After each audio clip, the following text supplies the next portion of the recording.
గురువు వేదో వచనే సువిశ్వాస ఏష శ్రద్ధ అంటే గురువు మరియు వేదాల మాటలపై పూర్తి విశ్వాసం కలిగి ఉండటాన్ని శ్రద్ధ అంటారు. వేదవచనం అంటే దేవుని మాటలు. వేదాలు దేవుడు మాత్రమే చెప్పాయి. ఇవి దేవుని బోధనలు. జీవుల మోక్షానికి తన జ్ఞానాన్ని అందించడానికి దేవుడే ఈ ప్రపంచంలో వాటిని సాధువులు మరియు గురువు ద్వారా ఇచ్చాడు. దేవునిపై అచంచలమైన విశ్వాసం. అతని మాటలలో సంపూర్ణ సత్యాన్ని తెలుసుకోండి. దేవుడు చెప్పేది మాత్రమే సత్యం. అతని మాటలు తెలుసుకోవడం కూడా సులభం కాదు.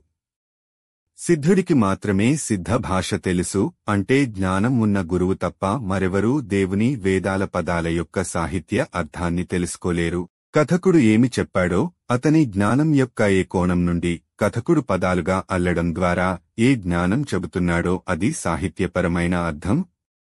ఈ జ్ఞానం దేవునితో సమానమైన గురువు వద్ద మాత్రమే ఉంటుంది.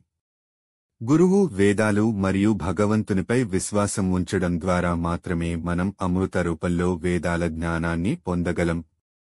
గురుచరణ్, గురువు పాదాలు మాత్రమే మోక్ష మార్గానికి ద్వారం.